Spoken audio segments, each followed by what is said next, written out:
बिस्मिल्लाहिर्रहमानिर्रहीम। अस्सलाम वालेकुम। सेंटर पॉइंट सरा ज़ैम मोहम्मद फ़हीम। खैबर पख्तूनख्वा, पंजाब, सिंध, बलोचिस्तान पूरा मुल्क के कमचे द उड़ो बहरानो उस रो आगा माती की लग्या दे आगा ख़त्मी की लग्या दे और उड़ो कीमतों के उस रो कमे रवान दे और उमदे हवाले सरा पेशावर हाई कोर्ट के नंद के समात के द और आगा समात दौरान सेक्रेटरी फूड और डायरेक्टर फूड द्वारा पेशू और सेक्रेटरी फूड ना chief justice Peshawar high court justice Qaiser Rashid से तपोसो को चे मार्केट के ओड़ो शिल किलो त्रोड़ा पसो मिलावीगी आई वतवे जी 200 और 2000 और सलोर सवा बांधे 20 किलो मिलावीगी आई वतवे खा तलग वर्षा मालूमातों के जदा कमजे के मिलावीगी और मुंग दोबारा द केस समाद्या 12 बजे शुरू कहो 12 बजे सेक्रेटरी से दोबारा हाजिर शो तपोसो शो योजल ब्या चीफ जस्टिस अइन तपोसो चे सेक्रेटरी साहब उस रात हुआ आया चे मार्केट के ओड़ पसो मिलावीगी नहीं वतवे चे मुंग कोशिश कहो चे मार्केट के दगा ओड़ 2400 रुपये तराशी मतलब दा चे आगवी दा ओमनल चे देना अवल कमा खबर आगवी कड़े हुआ अगर दरोग हुआ और मार्केट के पास 2400 रुपये बांधे यवा त्रोड़ा हम न मिलावीगी लग गया दा और दा लग वक्त अदालत हिदायत ने भी कड़े सेक्रेटरी साहब था चतलाट से मार्केट तो हम होगा तरह फूड सेक्रेटरी और मार्केट नाडो खबर ने नो की डी शेरो सेक्रेटरी साहब पता न लगे दिले खुदा दा अदालत अगर नोटिस हो सेक्रेटरी से तहम लग पता लगे दा च सेर असो पखीगी और आया सेर मिलावीगी मौका ना मार्केट के द ओड़ो कम सूरत हाल दे चिदा ब कमीगी या ना और सुमरा ब कमीगी और कम कमेरा रागे हम दे तकरीबन 350-300 रुपये से कम शवे हम दी आया दा आरजी दे या दे के दरना इस्तेकाम रातली शी पतेबा खबर को दे वक्त के मुंसरा साबिर बंगश से मौजूद दे सबका चेयरमैन दे द फ्लोर एसोसिएशन खैबर पख्तूनख्वा बंगश साहब ढेर शुक्रिया मंगश साहब दारा तो हुआ है चे सूबाई हुकूमत स्तासो पखपला चे एसोसिएशन दे अगी बार बार मुतालबा कोला चे दा कोटा दा 5000 ना सेवा के उनीम जरा तासो मुतालबा हुआ चे दोनीम जरा पदे के सेवा वाले राशि हो आगा तकरीबन 1500 मेट्रिक टन योमिया अगवी इजाफा उकड़ा 1500 इजाफा उकड़ा हो आगे नपस मुंगा गुरु चे मार्केट के दलना ओड़ो लग अर्जान शुआ है कि पंजाब चे कब अखपला कोटा सेवा कड़ा आगे पके हम किरदार अदा कर यो खुदा चे दे वक्त की मार्केट से सूरत हाल दे ओड़ो सिंग मिलावी की लग गया दी और बलदा चिकम दा ओड़ा अर्जान शिवी दी आया दा शॉर्ट टर्म दे या दे के इस्तेकाम रातली शी बिस्मिल्लाहिर्रहमानिर्रहीम फहीम साहब डेर मन जी तसवार वक्त दौड़ो बारे की डेर खस्तक चिकम दे दा मीडिया पर थ्रू बाने आवाम था दा खबर रसीगी और जब दा खबर जीव को मासास दा चैनल वसातत सरा चिकम दौड़ो की नन दा कम कमेरा लो दा 300 तकरीबन या 400 रुपये बशलो किलो के चिकम कमेरा लो ददी योमेन वजह खुदा दा चे पंजाब की कम कोटा 2000 टना चिकम अगो रेगुलर मिलावेदा आगा 2000 न ज्यादा शपगी 1000 टना शवा और पक्के पीके की चिकम कोटा मुक 15000 टना मिलावेदा आगा तकरीबन 5000 टना शवा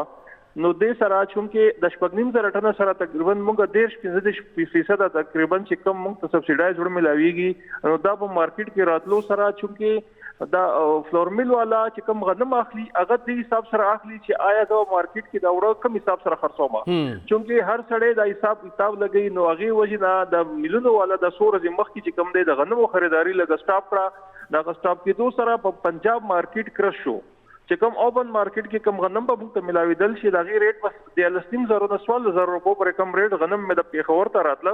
नो चूंकि दलता मंग मिलनो वाला दाग वो कुछ यारा कोटा से फाकी की लग गनम स्टॉक तासो कम वाकई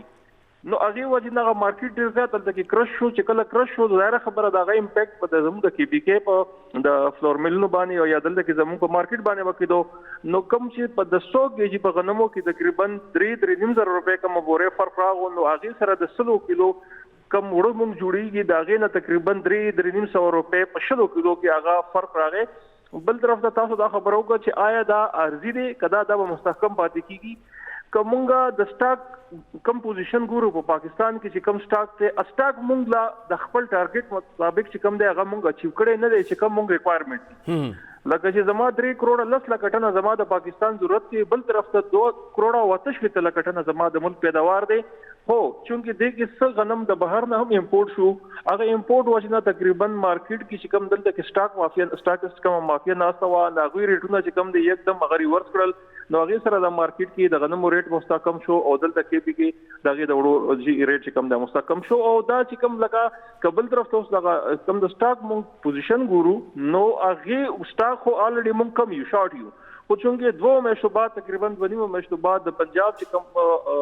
د سند سره کوم علاقې لګي یا د سند کوم هغه سایډ چې کوم کراچي د حیدرآباد دغه علاقو غنم تقریبا مارچ کې زموږ کټایانې شروع شي نو دی وجه نه هم د مارکیټ ته کوم هغه غنم او سٹاک کیانو هغه خپل غنم مارکیټ ته راوباسل چې دا بل نوې فصل روانې را نشي. بنگش صاحب تاسو څنګه ذکر وکړه چې دغه قیمتونه لږ کم شوي دي او بیا زموږ لږ فرق هم راځي. دا راته ووایه چې دې وخت کې پیښور کې د 20 کیلو اوړو څه ریټ روان دی؟ تاسو به خبر شوی نن چې کوم پیښور های کورټ کې سیکټري فوډ هم پیش شوی و. څه به وایې چې آخر دا سیکټري فوډ دومره بې خبره ولې و چې هغه ته مارکیټ ریټ هم پته نه وه او بیا عدالت مجبوراً هغه ته مارکیټ راغولېږه چې ورشه مارکیټ کې سروې وکړه بیا راشه؟ فهیم صاحب زه به تاسو ته یو عرض وکړم که چېرته مونږ د مارکیټ اوس سروې اخلو یا پرون یا بله ورځ کومه سروې اخلو نو دې کې دغه اوړه چې کوم لکه دوکاندارانو مخکې راوړي یا مونږ میلونو والا غنم ګران اخیستي یو نو یکدم د مارکیټ دلته کې هغه شان کې نه ناسولې چې کم سړي غنم ګران راوړي دی یا به اوړه ګران خرڅوي چې کم دوکاندار اوړه ګران راوړي یا به اوړه ګران خرڅوي. خو لکه تقریبا دا 3000 روپونه د اوړو ریټ تقریبا دا 25 26 2700 تقریبا دی پورې د مارکیټ ته نن سچویشن تاسو دا خیمه تقریبا 2600 2700 روپے تقریبا د اوړو مارکیټ دلته کې لکه اوړه ملاویدل په مارکیټ کې نو دا هغه زاړه سټاکونه به ختم شي ان شاء الله نو دا نوې چې کوم غنم خلک اخلي دغه نه ان شاء الله امید ده چې نور بم دا اوړه ریټ چې کوم دی نور مخته راشي ان شاء الله. او سر څومره سټاک عمومي توګه باندې یو دکاندار سره لکه اوړه چې کوم هغې نه اوړه جوړ شي غنمونه څومره ټایم پورې هغه بوری چې دا هغه سټاک کې پرته وي او خرابېږي نه؟ فهیم صاحب که د موسم لحاظ سره مونږ وګورو که نه زمونږ د فلور مل دپاره چې کوم دا اګست نه بعد ستمبر اکتوبر تر مارچ پورې مونږ کومې میاشتې دي نو دې کې د غنمو نه چې کوم وړو جوړېږي یا د وړو خرابېدو د چانسز ډېر نه وي لکه چې میاشت هم یوځي کې مثال وړه پراته وي نو هغه وړه نه خرابېږي ولې چې هغه موسم چې کوم دی ګرم نه وي د وړو چې کوم دی صرف په ګرمایش د وجې نه یا ګرمي د وجې نه هغه مونږ په یو ځای باندې لکه 10 ورځې مکمل بیا په ګرمۍ کې نه شو کېښودی په ژمي کې زموږ میاشت هم پراته وي نه خرابېږي. لکه دا به روان 10-12 دن کې دننه اصلي ریټ ته راځي دې وخت کې زوړ سټاک روان دی. ایگزیکټلی جی دا زوړ سټاک چې کله ختمېږي ان شاء الله او سره چې کوم دی پنجاب کې دا اوس نوي ریټونه چې کوم دی هغه کم شو نو چې دا مارکیټ ته راځي نو دا هفته 10 ورځې باقي کې لګي نو ان شاء الله مارکیټ هغه نه بعد سټیبل شي. صحیح. او بل دا چې کوم ما سوالو کا خبرو کې خیر پاتې شو سیکټري فوډ صاحب ټول فیصلې سیکټري فوډ اخلي هغه ته ارس پته وي فوډ ډپارټمنټ دی او هغه هی د مارکیټ نه خبر نه دی. تاسو بار هاتلې ملاقاتونه هم کړي دي بار ما په غوږ والے چې دا خبره وره حالات خراب دي لګي ګامونه پورته کړي چې د خلکو ته وړه ارزان ملو شي ولې زمونږ دغه افسران خبر نه وي یا خبر وي او ځان به خبره ساتي؟ فهیم صاحب دی بس وضاحت داسې وکړم چې زموږ کم سیکټري صاحب دی د سره ډیول چارجز دي ٹھیک ده لکه دا دوه چې کم دی مثال دوه ځینو کې دی لګیا دی خپل ډیوټي ورکوي لګیا دی خو د دلته چې د دې ډپارټمنټ نه به زه دا ووایم چې دی بې خبره دی دا به ووایو ځکه به خبره دی چې کله دلته کې څه داسې هنګامي حالت راشي نو په هغه دوران کې دا سیکټري صاحب زموږ دفتر ته په منډه راشي خو لکه دی چې کوم دی دلته کې مکمل نه وي دی وجې نه دی مارکیټ نه بې خبره دی او دلته چې کوم دی دا خپل د ډپارټمنټ نه بې خبره دی نو مین خدا وجه دا چې دلته کې زموږ پرمنټ سیکټري چې کوم تعینات شوی دی هغه هم لا چارج هغه نه دی هغسې فلحال چې کوم زموږ هغه زوړ سیکټري دی کیپټن ریټایر مشتاق صاحب چې کوم دی هغه لکه چې موږ بل ورځ په اخبار کې کوم بیان راغی چې موږ ډیمانډ کولو چې زموږ کوټه زیاته شي نو په هغه سهار باندې موږ دلته موجود وو چې دی رالو او ډیسیژن یې ورکړو چې او ټیک د 1500 ټن تاسو دا ریلیز زیات کړي او هغه بیا همغه ټایم لاړو لکه هغه داسې سیستم کې دا سیکټري صاحب دلته ځي او راځي نو هغه غریب بس خبر شي د مارکیټ نو بنگش صاحب دا بیا سنجیدګي چرته ده تاسو ذکر وکړه چې مارچ کې مونږ ته تمه ده چې نوې فصل به راځي خو تاسو ته به یاد دي نن نه تقریبا 4-5 میاشتې وړاندې چې کله دغه کروندې کېده نو وزیر اعلی سند ویلیو چې دې ځل به زمونږ د غنمو فصل ټیک نه وي او هغه به ډېر زیات کمزوري کیږي نو مطلب دا چې روان کال سیلاب د وجه نه زمونږ دغه فصل به هم متاثره کیږي؟ بالکل فهیم صاحب د سند چې کوم فصل دی دا خو کافي حد پورې متاثره شوی دی اصل کې موږ ټول ډیپینډ کوو په پنجاب باندې پنجاب تقریبا 88% د غنمو پروډکشن حساب سره د ټول پاکستان ته د غنم پرووایډ کوي کچرته د سند چې کوم سند تقریبا خپل ضرورت مطابق 13 کلونو کې هغه خپل غنم پروډوس کولو خو چې دې کل د سیلاب د وجې نه د غنم د کم پیدا کېدو په شکل کې دا پنجاب ته رجوع کوي چې پنجاب ته رجوع شو نو پنجاب باندې الریډي کې پی دا بلوچستان هم دی نو سندم چې براشي نو دلته کې بدا د دې را روان کلونه خو الله دې ډېر خیر وکړي د دې د غنمو او د وړو د شاټ کېدو ډېره غټه خطر ده. مطلب روان کال به دینم سختی داسې ښکاري ولې چې پنجاب چې کوم 78% لکه چې کوم هغه جوړي غنم پیدا کوي لګیا دي او بل طرف د سین چې کوم د خپل ضرورت مطابق کولو نو د پنجاب ډیپند چې کوم دی هغه په سوري د سین چې کوم دی هغه په پنجاب ډیپند شروع کینو الته کې به د غنم هغه چې کوم 78% دي نو هغه به سین هم شروع شي انسټډ اف د بلوچستان اور کې بیکې نو دا به د دې ریټونو په اسمان ته وخیږي. تاسو یو خبره کړې وه بنګش صاحب دې نه اولم چې مونږه خپل کم ګودامونه دي هغه سرکار ته پیش کوو چې هغه د بهر نه غنم والي او زمونږه دغه ګودامونو کې د خپل ریکارډ مطابق غنم سٹور کی مونږه تیار یو چې دغه مارکیټ کې دننه د غنمو کا مفلو د اد جاری وي. تاسو غنې چې کم د 80,000 میټریک ټن غنم راغلي دي د یوکرین نه یا مونږ به نور اخلو لګیا یو را روان کال لپاره څومره غنم که خیبر پختونخوا حکومت پنجاب باندې دا بوج کمای او بهر نه اخلي نو څومره به غنم دوی ته پکاري چې د بهر نه د وخت نه مخکې پرچیز کی ارزان به ملو شي ورته.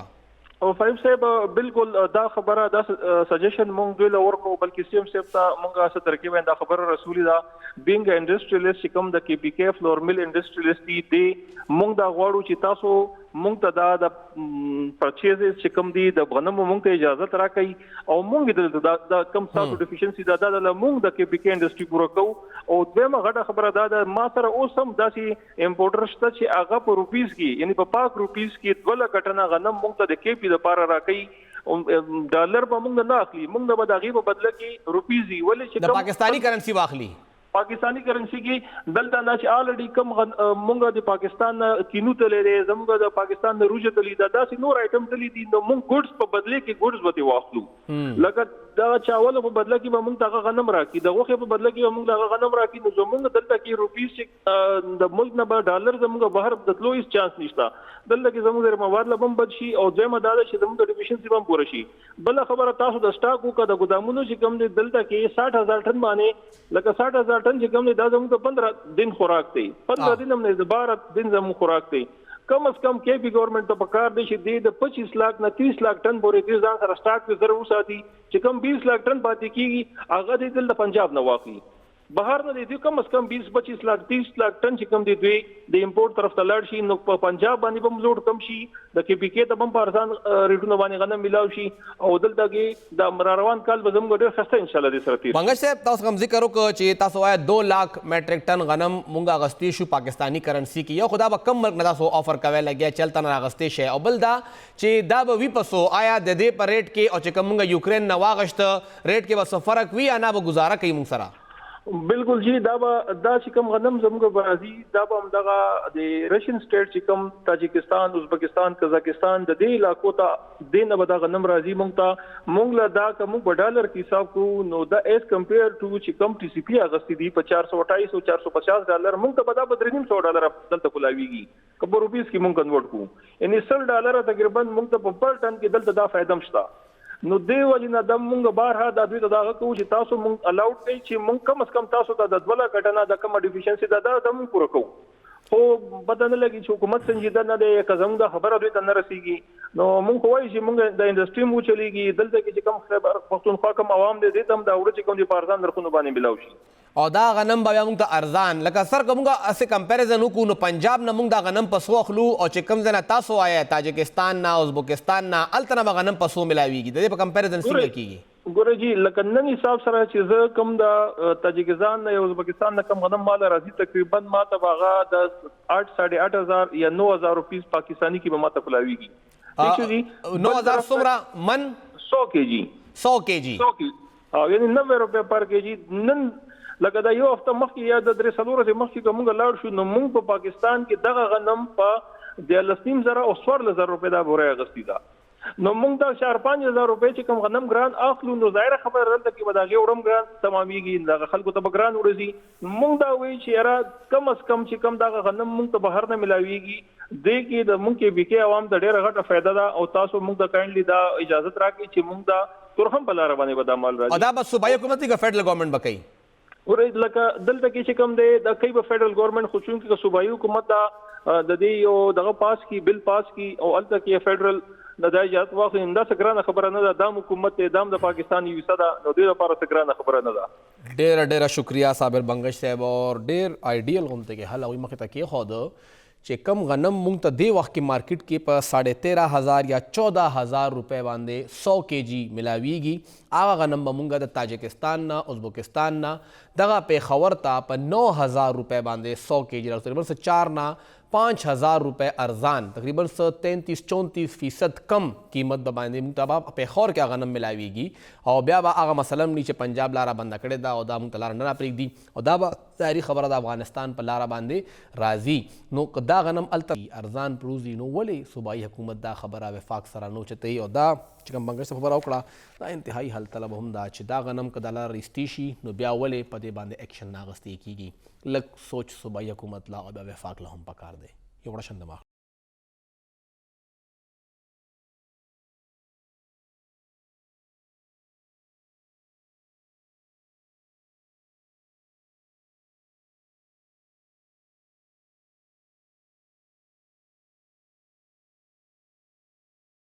بیا هر کله وایو او لوبه ښه ګرمه ده په سیاسي میدان کې او پرون ماسخوتن مازدیګر نه خیر ماحول جوړو. مونږ هم پروګرام کې خبره وکړو د شپې ناوخته پورې خلک خو آخره کې اوده هم شو چې کیږي بس د پنجاب اسمبلی اجلاس کله روان کله ایثار کله یو خوا کله بل خوا کله 171 دی خوا 171 خوا 186 خوا 190 دی خوا هیڅ پته نه لګېده چې آخر دا نمبر روان چرته دی. اکثر لا خلکو خو په هغه نمبر باندې پویه هم نه وه. خو بعد کې دا خبر مخې ته راغی چې پرویز الهي صاحب د اعتماد ووټ واغشته او هغه وزیر اعلی برقرار پاتې شو. د هغې نه پس نن په زمان پارک کې د هغوی پخواني وزیر اعظم او چیرمین تحریک انصاف عمران خان صاحب سره ملاقات او د هغې ملاقات حوالې سره تقریباً نیمه گھنٹه اول فواد چودھری صاحب بریفنگ ورک او پریس کانفرنس او پریس ټاک کې هغې دا خبره وکړه چې مونږه د وخت کې پنجاب اسمبلی تحلیل کوو. مونږه سمري ساین کړې ده پرویز الهي صاحب سمري گورنر ته لیږي او 2 ورځو کې دننه که گورنر دغه سمري نه مني نو بیا به په خپله اټومیټیکلی اسمبلی تحلیل وي او مونږ به د حوالې سره اپوزیشن لیډر حمزه شهباز ته هم خط لیکو چې هغه د مونږ سره کیر ټیکر سیټ اپ دپاره معاملات مخې ته بوځي کوم چې آئیني ریکوایرمنټ هم دی. دې سره سره اوس دا خبر مخې ته راغی چې خیبر پختونخوا وزیر اعلی محمود خان صاحب هم عمران خان صاحب طلب کړی دی او هغه هم زمان پارک ته روان دی. پرون هم هغوی زمان پارک یو او نن هغوی راله پیښور د نوخار او د سوات پریس کلب چې کوم کابینه وه د هغې نه حلف واغشته یو ځل بیا اصل ته روان دی او هلته به مشاورت کیږي چې د خیبر پختونخوا اسمبلی تحلیل څه طریقې کار به وي. نن 2 ورځې وړاندې بخښنه غواړم نن نه 2 ورځې وړاندې د اپوزیشن لخوا ګرانۍ حوالې سره یو ریکوزیشن جمع شوی دی د صوبایي اسمبلی سیکرټریټ کې او دا ویلي دي چې اجلاس ته راغوستلی شي او په هغې کې د په ګرانۍ باندې خبره وشي. اوس اسمبلی رولز دا وایي چې کله یو اجلاس راغوستو لپاره ریکوزیشن چې کله دغسې اجلاس راغوستلی شیږي او هغه اجلاس کې دننه اجلاس رواني یا اسمبلی یا اجلاس هغه وخت کې رواني او په هغې باندې خبره روانه وي نو دې حوالې سره بیا اسمبلی نشي ماتېدی. اسمبلی څوک نشي ماتولی ولی چې اجلاس هغه وخت کې رواني او اجلاس چې کله نی اجلاس رننګ کې نه وي هلې اسمبلی ماتېږي. دا خبره کېږي دا رولز کې راغلي دي یا خلک د دې موازنه هم کوي. خو بل خواته آئیني او قانوني ماهرین دا هم وایي چې دا هېڅ قسمه رولز نشته دی. دا خبره صرف په روایات باندې ده او لیکل یو ځای کې هم نشته چې کله هاوس په رننګ کې وي هغه وخت کې اسمبلی نه تحلیل کېږي. لہٰذا محمود خان صاحب به اوس دې حوالې سره اسمبلی ماتولو دپاره خپله سمري هم لیکي. اوس دا ویلې لګیا دي فی الحال د دې کنفرمیشن نه دی راغلی خو زرینو دا خبر چلیږي لګیا دی چې محمود خان صاحب هغه راغوستلی شوی دی بنیګالا ته زمان پارک ته په لاهور ته اب هلته ځي او هلته به خبره کېږي. د پنجاب حوالې سره دا خبره هم مخې ته راغلې وه چې کله پنجاب اسمبلی تحلیل شي د هغې نه پس دی خیبر پختونخوا اسمبلی تحلیل کړی شي. چې کوم فواد چودھری صاحب و هغوی میډیا ته دا خبره هم وکړه دا هم وینا وکړه چې تاسو داسې طریقې کار وکړئ چې د قومي اسمبلی والا زموږ استعفاګانې دي موږ هغې له موضوع او سپیکر زموږ استعفاګانې هم منظوري کړي چې ټول پاکستان کې یو ځای تقریباً 60% نه زیات پاکستان کې د الیکشن وشي او بیا زه نه ګڼم چې ولې باقي 40% پاکستان کې الیکشن نه کېږي لګیا دی. پورا پاکستان کې یو ځای الیکشن پکار دی وینا وکړه او دغه الیکشن دپاره هغوی دا هم وویل چې کله پورې دا الیکشن نه کېږي هغې پورې ملک کې معاشي استحکام نشي راتلی. معاشي او سیاسي استحکام دپاره هغوی همدغه د الیکشن خبره کوي لګیا دي. د خیبر پختونخوا اسمبلی آیا دا ماتیږي یا نه د اپوزیشن څه سټریټیجي ده پنجاب اسمبلی ته به ګوري یا صرف خیبر پختونخوا اسمبلی په دې به خبره کوي یو وړې شان دمې نه پس.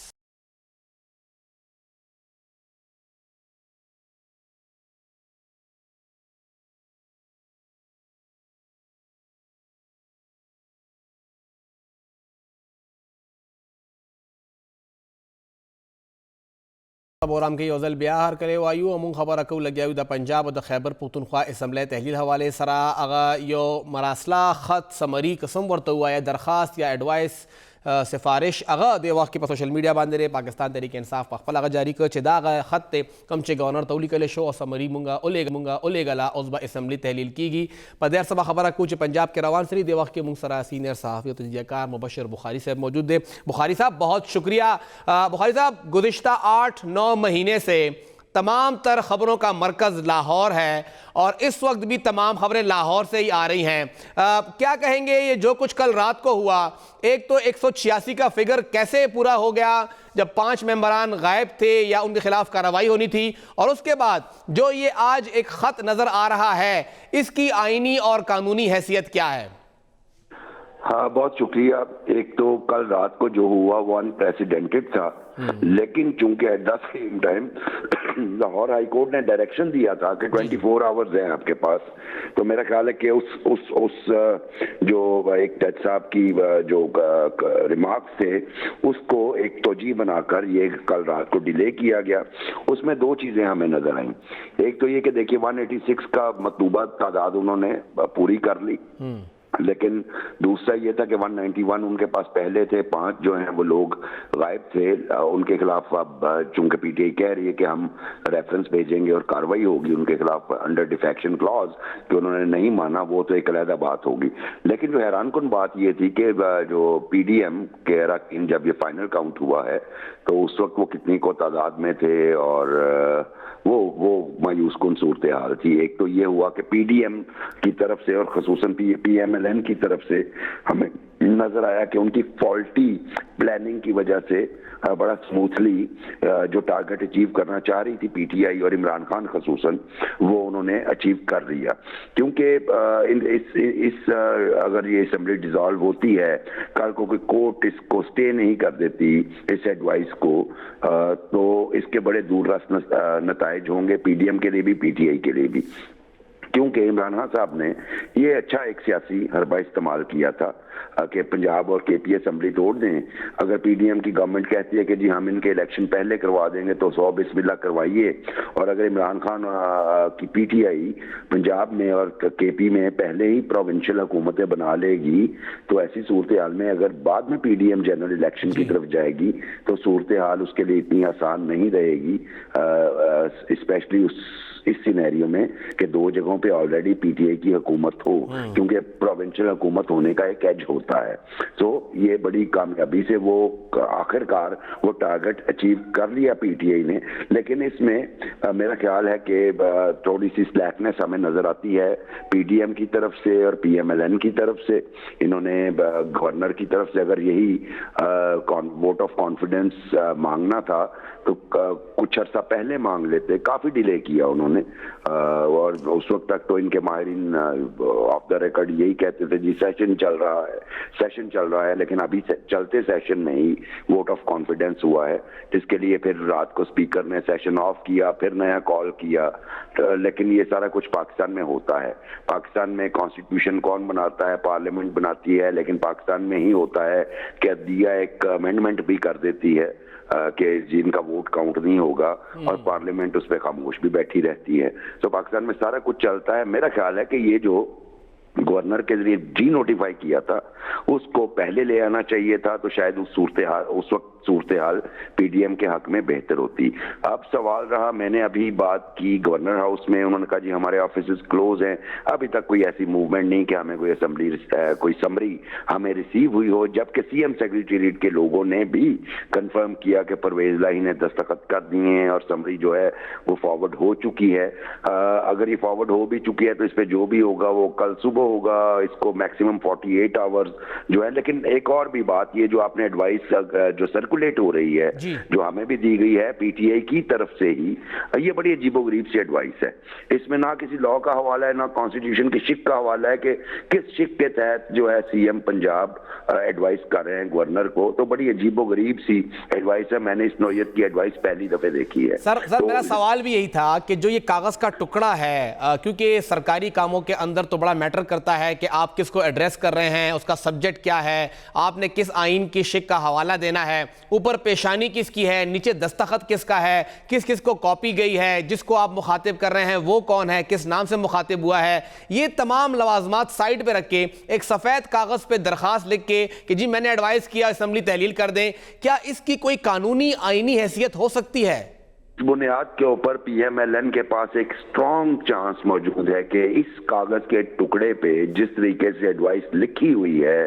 اس کی بنا پر جو ہے وہ اس کو چیلنج کر کے اسٹے کروا سکتی ہے اسمبلی کی ڈیسولوشن کو. یہی چانس ان کے پاس رہ سکتا ہے. اور اس میں بھی مجھے یہ سمجھ نہیں آتی, فواد چودھری موجود ہیں, فواد چودھری ایکسپیرینسڈ آدمی ہیں, اس کے علاوہ پی ٹی آئی کے پاس ڈاکٹر بابر اعوان موجود ہیں, حامد خان جیسے ماہر قانون دان موجود ہیں. یہ لگتا ہے اجلت میں 3-4 لائنز جو ہیں وہ ٹائپ کروائی ہیں, اس کا پرنٹ آؤٹ نکلوایا اور سی ایم صاحب سے سائن لے کے انہیں فارورڈ کر دیا گیا, لیکن سی ایم آفس بھی ڈینائی نہیں کر رہا, انہوں نے کہا جی یہ ہے. اور وہ جو کانفیڈنس لیول ہے جو سی ایم سیکریٹریٹ سے جو بندوں نے مجھے بتایا, تو مجھے یہی لگتا ہے, تو انہیں بھی یہ اندازہ ہے کہ اس طرح کے کاغذ کے جو ٹکڑے ہیں وہ بڑے اسٹرانگ چانسز ہوتے ہیں کہ انہیں آپ کورٹ میں چیلنج کر دیں گے یا وہ چیلنج ہو جائے گا اور اس کی بنا پر فردر کچھ امپلیمنٹیشن اس کی رک سکتی ہے. تو یہ ہمارے لیے بڑے ہی انہونی, میں 30 سال سے صحافی ہوں, ماضی میں ہم نے دیکھا ایڈوائسز جاتے ہوئے بھی اس میں باقاعدہ بالکل آپ نے صحیح کہا کس کو ایڈریس کیا جا رہا ہے,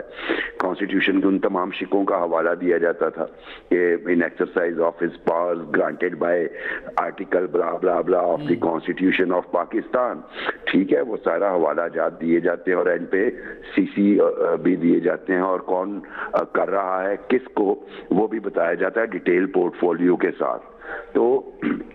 اس میں ایسی ہمیں کوئی چیز نہیں نظر آتی, اور لیٹر ہیڈ بھی نظر نہیں آتا گورنمنٹ آف پنجاب کا, اس کا مونوگرام بھی نظر نہیں آتا, جس کا مطلب یہی ہے کہ اس کو جس طریقے سے فریم کیا گیا ہے اور جس پیپر پہ کیا گیا ہے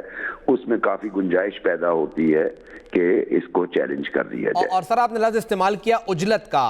آیا یہ اجلت ہی ہے یا یہ انٹینشنلی ہے, جان بوجھ کے موقع دیا گیا ہے کہ یہ لو اور کیچ پکڑو؟ جی دونوں صورتیں ہو سکتی ہیں, کیونکہ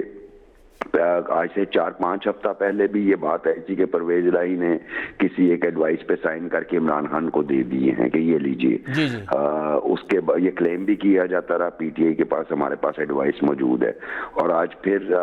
یہ کلیم کیا گیا کہ جی یہ ایڈوائس جو ہے آج ہی دستخط کر دی ہیں اور یہ ہم نے فارورڈ کر دی ہے. تو یہ جو بھی ہے اجلت میں ہے, اور اس میں مطلب ہم کس کو کہیں گے, یہ کس کی طرف سے, تو یہ تو انویسٹیگیٹ کرنا پڑے گا آیا کہ پی ٹی آئی کے افراد نے یہ تیار کی, اگر پی ٹی آئی کے لوگوں نے یہ تیار کی تو وہ کون کون لوگ تھے, اور اگر سی ایم سیکریٹریٹ میں یہ تیار ہوئی ہے تو کس نے تیار کی, کیونکہ اس میں جتنے لوپ ہولز ہیں وہ اس ایڈوائس کو اڑانے کے لیے کافی ہیں, اور یہ کورٹ میں اس پہ کافی اسٹرانگ سٹینڈ لیا جا سکتا ہے ان دا کورٹ آف لا. بہت بہت شکریہ مبشر بخاری صاحب مشرق ٹی وی سے بات کرنے کے لیے. اور دادا خیبر پختونخوا دادا پنجاب صورتحال ہو اس با خیبر پختونخوا خبر اکو سا دے وقت کے ٹیلی فون لائن باندھے پہ خبر کی دا دنیا نیوز سینئر کورسپونڈنٹ صحافی سمین جان صاحب موجود دے. سمین جان صاحب ډیره شکریہ.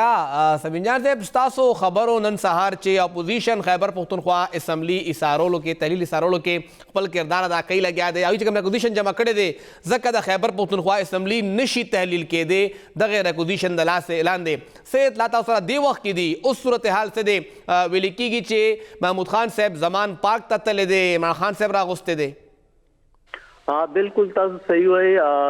سی ایم صاحب سره زما هم اوس په لاین باندې میسیج وشو او هغه دا ویل چې فی الحال څه نشته. اوس ټایم چې ما بریسټر صاحب سره خبر هغه 2 ورځې پس نو ریکوزیشن چې دی هغه کې ما سیکرټري اسمبلی سره خبر شوی وي, نو هغه هم ما ته دا وی ای په کراچۍ کې سپیکر صاحب چې دی هغه په خپل په کراچۍ کې د یو سیمینار دی او پای کې ای شرکت کوي لګیا دي. نو هغه دا و چې دې شي موږ د کراچۍ نه واپسی شي, نو دا یې نه پس په آینده هفته کې چې دی د اسمبلی اجلاس وراغواړو. نو اسمبلی اجلاس څه ټایم هغه روغ غواړي, نو هغه کې بیا دا چې دی ریکوزیشن کله جمع شي 14 ورځو کې به دنه ځنه اجلاس به دی به ضبط سره اجلاس راغواړي او هغه کې بیا اسمبلی چې دا هغه تحلیل کېدی نشي. ولې چې دا قانوني آئینی ماهرین هم دا وایي چې یاره په اسمبلی اجلاس کې ریپوزیشن جمع شي په هغه دوران کې دی خو دا وایي چې او بل دا چې پی ټی آی تحریک انصاف هم دا یو لایعمل جوړ کړی چې یاره مونږ چې کوم دا پرویز الهي صاحب چې کوم ایڈوائز لګلې دی هغه چې دی هغه به 48 غنټې به هغه سب ادایي مدت چې دی هغه به د هفتې د شپې 8 بجو پورې به پوره کېږي د هغې نه پس چې دی بیا به دی د تحریک انصاف دلته به عمل کېږي خان به بیا فیصله کوي چې یاره آیا د هفتې په شپې یا ولیږي یا د خپل ایډوایز وزیر اعلی خیبر پختونخوا او کا د اتوار پر ورځ بیا به د هغې نه پس د مشاورت به کېږي نو هغه اسمبلی تحلیل کېدو دپاره به ایډوایز سمري دی گورنر ته لیږي لیکن فی الحال چې ولې چې دلته اسمبلی مختلف ممبران اسمبلی سره زما اوسم راتلو شوه هغې هم دا وویل چې یاره ریپوزیشن سیسټم جمع شي په هغې دوران کې اسمبلی تحلیل کېدی نه شي. ډېر شکریہ سمین جان صاحب سینئر صحافي تجزیه کار او څنګه هغوی خبره وکړه چې اوسه پورې اطلاعات دا دي چې فی الحال خیبر پختونخوا کې څه قسمه طوفان نشته دی پنجاب حده پورې دا طوفان دی پنجاب چې کله پورې کلیر کیږي نه هغې پورې خیبر پختونخوا ته څه قسمه انسټرکشنز یا هدایات نه دي میلاو شوې او د خیبر پختونخوا ولې چې دلته کې 2/3 میجارټي دا څه مسله نشته دی خیبر پختونخوا اسمبلی تحلیل کول مسله په پنجاب کې وه چې چېرته کې پاکستان تحریک انصاف او پی ایم ایل این نیک ټو نیک او بالکل چې کوم اتحادیان یو که مسلم لیگ کاف ته یا بل خوا ته پیپلز پارټي ده د هغوی په بنیاد باندې هی دا خبره کېدی شوه چې اسمبلی به چېرته ځي خو هلته کې اوس چې کوم دا یو خط مخې ته راغلی دی اوس د هغې آئیني حیثیت څه دی قانوني حیثیت څه دی گورنر هاوس پنجاب ته خو هغه څه پورې نه میلاو شوی خو بهرحال 48 غنټې د دې وخت په دې به خبره کوو چې خیبر پختونخوا څومره تیار دی او د هغوی به څه لاین آف ایکشن وي دې وخت کې موږ سره د خیبر پختونخوا اعلیٰ تعلیم وزیر کامران خان بنگش صاحب موجود دی بنگش صاحب ډېره شکریہ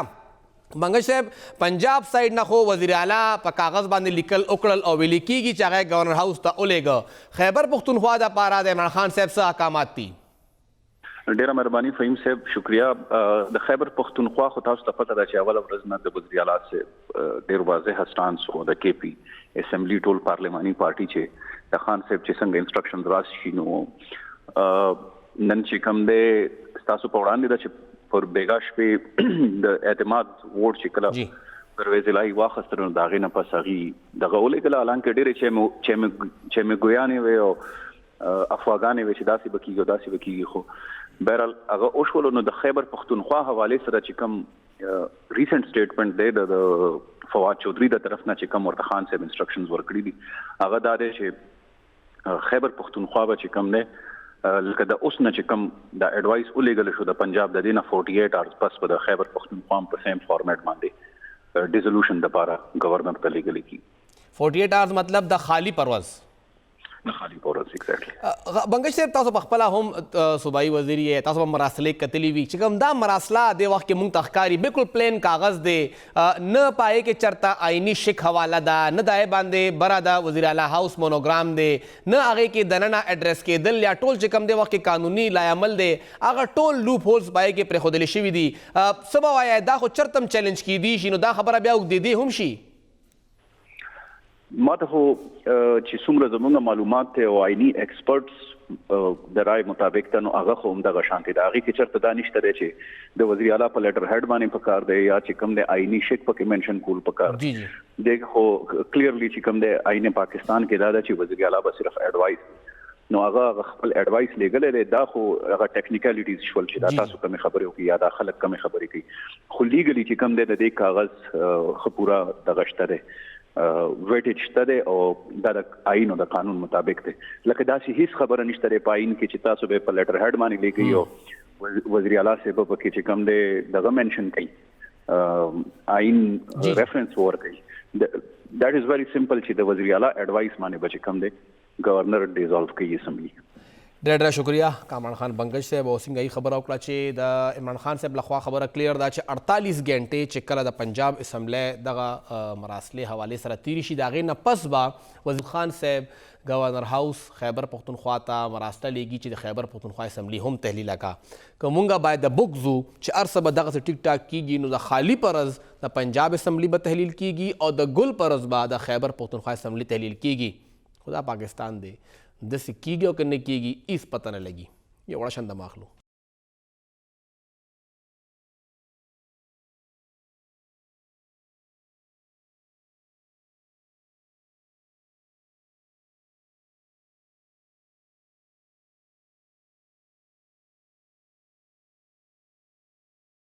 ویلکم بیک. پاکستان کے ٹولو نہ غٹ د پختنو خار کراچے کے بلدیاتی انتخابات کے 2 والا دی اور اتوار پر بدا بلدیاتی انتخابات کی گی اور آیا دغ غٹ خار کے بعد دا پختنو نمائندگی تقریباً 4 ملین 40 لاکھ نہ زیاد پختانہ پائے خار کی دی. یو خار ہم بل دا پاکستان دا سے ندے چلتا دومره ډیر پختانو اوسیږي. د پختنو نمائندگی بسنګوي او دغه بلدیاتی نمائندگان چې کوم روان دي ای کې د پولیټیکل پارټیانو څومره پختنو لا ویټیج ورکړی دی په دې به خبره کوو. دې وخت کې موږ سره د کراچۍ نه د دی نیوز انټرنیشنل سینئر کورسپونډنټ ارشد صدیق صاحب موجود دی. ارشد صاحب ډیره شکریہ. ارشد صاحب یو خدا راته ووایه چې اتوار پرز بلدیاتی انتخابات کیږي او که نه ولې چې لږ ساعت وړاندې ټول ایم کیو ایم مشران وایي چې موږ به اتوار پرز دا انتخابات نه پرېږدو او که کیږي نو د پښتنو نمائندګي به څنګه وي؟ جی مهرباني فهیم صاحب تاسو موږ ته د خبرې کولو موقع راکړه او داسې ده چې الیکشن خو په هر صورت کې به کیږي او ځکه چې د هغې دپاره تیاریانې شوي دي. الیکشن کمیشن چې دی نو هغه سامانونه چې دي هغه پولینګ سټیشنز ته ټرانسفر کړي دي. د هغې نه علاوه چې دی نو هغې د الیکشن کم پولینګ بوز چې دي نو هغه هم ایشو کړي دي. د هغې نه علاوه سند پولیس چې دی نو هغې هم د سکیورټي اقدامات دپاره کمې ارینجمنټس چې دي هغه هم مکمل شوي دي. د دې مطلب دا دی چې د ریاست په سطح باندې یا هر هغه ارګنایزیشن د چا په ذمہداري د چا په غاړه چې ذمہواري ده د الیکشن کول نو هغه خپلې ذمہداریانې تر اوسه پورې جاری او ساري ساتلي دي او الیکشن تیاریانې مکمل شوي دي. د دې نه علاوه تاسو دویم سوال چې آیا ان کیو ایم په دغه کې به شرکت وکي یا نه نو جی بالکل هغه 2 ورځې ټایم هم د هغې دپاره ورکړی دی چې زموږ د کم ریزرویشن چې دي کم چې د هغو ریزرویشن دي په کانسټیټوینسیز باندې په حلقه بندیانو باندې هغې دا وایي چې که دغه بالفرض ټیک نه کړی شو نو د هغې نه بعد به موږ خپله څه فیصله کوو. زما چې څونه خیال دی دوی چېرته کې هم داسې نشي کولی چې د دغه الیکشن نه دوی بایکاټ وکړي او دا چې یو پریشر به لازمي دیو کریټ کول غواړي او کریټ کوي نو هغه د سبا نه یا د بلې ورځې نه کوم چې دوی ډیډ لاین ورکړی دی د سیټن لپاره شاید چې هغې طرف ته لاړ شي نه کې بایکاټ طرف ته. بله خبره ده تاسو وکړه چې د پښتنو نمائندګي به صحیح نو که تاسو وګورئ نو دلته کې د پښتنو نماینده پارټي چې وه هغه اے این پی وه چې هغه د پښتنو عام طور باندې مسایل چې دي په هغې باندې خبره کوي یا د پښتنو د پولیټکس یا د هغې د یو نماینده په حیثیت باندې خپل ځان پیش کوي. اوس که تاسو چېرته کې وګورئ د این پي سیاست تقریبا ډېر ځایته راغلی دي یا دې حد له راغلی دي چې هغې په ټوله کراچۍ کې صرف د 3 یوسیانو نه پینلې ودرولي دي جبکې په پورا کراچۍ کې 246 یوسیانې دي. 246 کې صرف 2 صرف درې یوسیانو نه ولاړ دي. جی باقی چې دي نو هغه دیو د ایم کیو ایم سره ایون چې په ماضي کې د دیو او د اے این پي او د ایم کیو ایم ترمنځ ډېر زیات تلخ تجربات دي واقعات دي. تاسو ته پته وي چې په 2013-14 کې چې کوم واقعات شوي دي په کراچۍ کې هغه د لاساني فسادات هغه د دې دوانو پارټو د کارکونانو ترمنځ شوي دي او د هغې باوجود نن چې دی نو اے این پي ان کې د سپورټ کولو اعلان کړی دی. دغه شانتې په بعض حلقو کې هغه جماعت اسلامي سپورټ کوي او په بعضې حلقو کې چې دی نو هغه جے یو آی چې دی نو هغه سپورټ کوي. او پښتنو نمائندګي د نورو پارټو څومره پښتانه میدان ته کوز کړي دي؟ جی بالکل داسې دا فهیم صاحب چې کمې حلقې کې چې کوم پښتانه عام انجمنې دي بیا د هغې وړې ارګنایزیشنز دي کوم چې ویلفیر ارګنایزیشنز دي کوم چې د یوت ارګنایزیشنز دي کوم چې د سټوډنټ ارګنایزیشن دي کم ځای کې کم پښتون کس چې هغه دغه علاقې نمائندګي کوي هغه پارټۍ ته ټیکټ ورکړی دی. فار ایگزامپل که بالفرض په قصبه کالونۍ کې یو داسې کس وي چې هغه د خبرې کولو یا هغه چې دی نو د خپل کمیونټي یا د علاقې نمائندګي کولی شي نو هلته کې جماعت اسلامي هغې ته ټیکټ ورکړی دی. یا یو داسې بل کس که چېرته کې اهل چا موندلی دی نو هغې ته پیپل پارټۍ ټیکټ ورکړی دی. دغه شانتي مختلفو جماعتونو مختلفو کسانو ته کم چې د هغې په نظر کې اهلو هغې ته یې ټکټ ورکړي دي خو ANC په دغه حوالې هیڅ چاته هم ټکټ نه دی ورکړی. ډیره شکریہ ارشد یوسفزئی صاحب. او دا حیرانتیا خبره څنګه یې وکړه چې NP په یو څو ځایونو کې د MQM حمایت کوي، یو څو ځای کې د جماعت اسلامي حمایت کوي او بیا د جمعیت علماء اسلام حمایت کوي. نو هلته NP خپل کسان چرته دي، نمائندګي پکار وه، نه پکاري بلدیات کې خو ډېره ضروري وي. بهرحال چې طور پر سم کیږي تاسو به خبر ساتو. د ګل پرس چې کله ملاویږو آیا پر به د خیبر پښتونخوا اسمبلی هم کلیر وي. دا زموږ دغه هفتې اخرنی پروګرام و چې کله د ګل پرس ملو شو یا خو به اسمبلی ختموي یا به محمود خان صاحب ناست اسمبلی په خپل ځای باندې وي. صورتحال به هغه وخت هم کلیر وي. د ګل ورځې پورې اجازت راکړئ. د الله پامان.